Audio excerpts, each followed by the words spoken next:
तो ख़त अलग-अलग टॉपिक के होते हैं, तो कोशिश करेंगे हम लोगों की जितने टॉपिक्स के ख़त पूछे जाते हैं, उनमें से सारे टॉपिक को एक के बाद एक कवर किया जाए।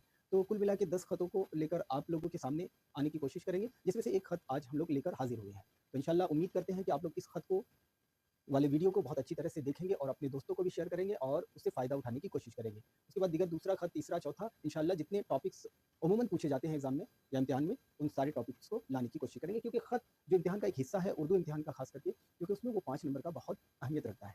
और ये 5 नंबर हम लोग जो बच्चे होते हैं उर्दू वाले ख़ास करके वो 5 नंबर आराम से इसे छोड़ देते हैं क्योंकि उनको खत लिखने का तरीका मालूम नहीं होता और वो खत को बहुत भारी चीज़ समझते हैं कि कैसे लिखेंगे, कैसे शुरुआत होगी, कहाँ से लिखें, क्या लिखें, ना लिखें, इसके बारे में उनको उतनी जानकारी नहीं होती है। तो जिसके कारण वो क्या करते हैं, ऑब्जेक्टिव बनाते हैं, थोड़ा बहुत सब्जेक्टिव बनाते हैं और जो 5 नंबर वाला क्वेश्चन उनको फेस करना पड़ता है एक खत का या एक मज़मून का, तो वो मज़मून भी छोड़ देते हैं और उसके बाद खत भी छोड़ देते हैं। तो चलिए इन्हीं सारी चीज़ों को ख़त्म करने के लिए, इन्हीं सारी दिक्कतों को ख़त्म करने के लिए हम लोग एक खत के ज़रिए मुलाकात कर रहे हैं और इंशाअल्लाह ये खत आप लोगों को बहुत हद तक मदद देगा।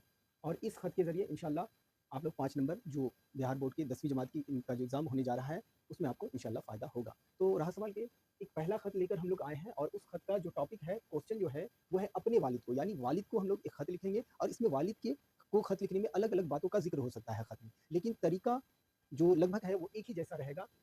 हो सकता है कि इम्तिहान की तैयारी के सिलसिले में कह दिया जाए या और कोई चीज़ जो है ना सब्जेक्ट बदल दिया जाए यहाँ पर इम्तिहान की जगह अपने वालिद साहब को एक खत लिखो जिसमें एक साइकिल का की ज़िक्र हो या कुछ फ़ीस के बारे में कहा जाए। तो वो सारी जो बातें हैं, उन सारी बातों को भी लाने की कोशिश करेंगे अलग-अलग क्वेश्चन के ज़रिए, अलग-अलग खतों के ज़रिए। तो आइए पहले सबसे पहले एक सवाल आता है हम लोगों के सामने कि अपने वालिद को एक खत लिखो जो इम्तिहान की तैयारी के सिलसिले में हो। सबसे पहले सवाल को बहुत गौर से देखना है कि सवाल क्या कह रहा है और उसमें कौन से ऐसे टॉपिक हैं जिसे हमें खत में इस्तेमाल करना है। अपने वालिद को एक खत लिखो जो इम्तिहान की तैयारी के सिलसिले में हो। तो यहाँ सबसे पहला सवाल उठता है कि वालिद को खत लिखना है और वालिद को जो खत लिखना है उसमें इम्तिहान की तैयारी के बारे में बात करना है हमसे। तो चलिए शुरुआत करते हैं कि लिखा कैसे जाएगा। तो सबसे पहले अज़ इम्तिहान का पहला जो टॉपिक होगा खत लिखने के लिए जो आप शुरू करेंगे वो अज़ इम्तिहान गा मोरखा यानी तारीख किस दिन आप लिख रहे हैं। तो मोरखा 17 फरवरी 2026। आप यहाँ तारीख कोई भी डाल सकते हैं जब चाहे आप आज का, कल का, परसों का, यानी जो भी डेट है वो आप डालें। लेकिन 17 फरवरी को हम लोग पहला एग्जाम देंगे और उस इसलिए हम लोगों ने इस टॉपिक में 17 फरवरी को के डेट को लिखने की कोशिश की है। 17 फरवरी 2026। अब्बा जान अब्बा जान से शुरुआत होगी क्योंकि हम अपने वालिद को खत लिख रहे हैं। अस्सलामु अलैकुम, ध्यान दीजिएगा, एक एक टॉपिक को पे ध्यान दीजिए और उसको समझने की कोशिश कीजिए। अस्सलामु अलैकुम व रहमतुल्लाहि व बरकातुहू। तो खत जब भी लिखने बैठें तो सुकून और आराम के साथ लिखें। एग्जाम में जैसे हम लोग इम्तिहान हॉल में घबराहट होती है और खत लिखने बैठते हैं और टॉपिक कुछ होता है और हम लिख कुछ और बैठते हैं, जो हमको याद होता है हम वो लिख देते हैं। नहीं, जो याद है वो सही है, लेकिन उस याद को सही जगह इस्तेमाल किया जाए। जैसा कि हम लोग अभी एक ये खत है और इस खत को हम लोग दूसरे खत में भी इस्तेमाल कर सकते हैं, दूसरे टॉपिक में भी इस्तेमाल कर सकते हैं। तो वो बात की बात है, उस पर बाद में ज़िक्र करेंगे। तो शुरुआत होती है खत की कि आज ही आपका शफ़क़तनामा मिला, जिसे पढ़कर बेहद खुशी हुई।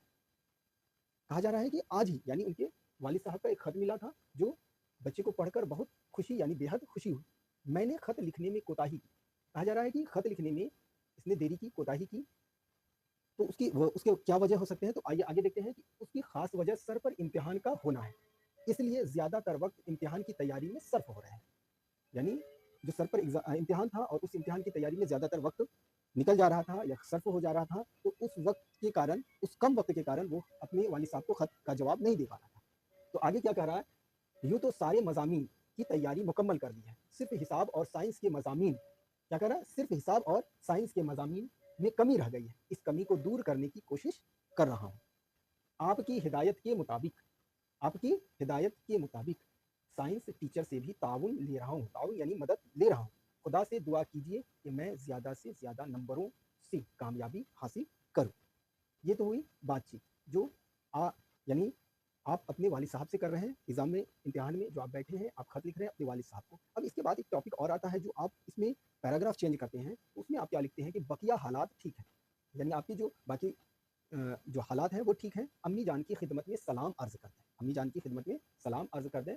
बाकी और ज़्यादा कुछ लिखने की ज़रूरत नहीं है। खुदा हाफ़िज़, खुदा हाफ़िज़। आपका प्यारा बेटा, यहाँ आप जो भी नाम लिखना चाहें वो नाम लिख सकते हैं। जैसा कि हम लोग ने लिखा है यहाँ पे मोहम्मद शाहिद रज़ा, तो आप अपना नाम भी लिख सकते हैं या और कोई नाम भी इस्तेमाल कर सकते हैं। ऐसा कोई ज़रूरी नहीं है कि आपका जो नाम हो वही नाम खत में लिखा जाए, क्योंकि ये सिर्फ़ इम्तिहान में एक सवाल के जवाब के रूप में लिखा जाता है। तो इसलिए आप यहाँ पे कोई भी नाम लिख सकते हैं और इसमें थोड़ा या कुछ अल्फ़ाज़ कोई जहाँ-जहाँ पे आपको लगे कि हम अपनी तरह से लिख सकते हैं, अपन इसमें बदल सकते हैं या और कुछ लिख सकते हैं या और कुछ हटा सकते हैं, तो वो आप अपनी तरह से करने की कोशिश करें। बाकी रहा सवाल कि खत तभी आप लिख सकते हैं जब मश्क करेंगे, तैयारी करेंगे और इसको कई बार लिखेंगे। जैसे सवाल आप लिखिए और सवाल लिखने के बाद उस खत को बार-बार लिखा कीजिए।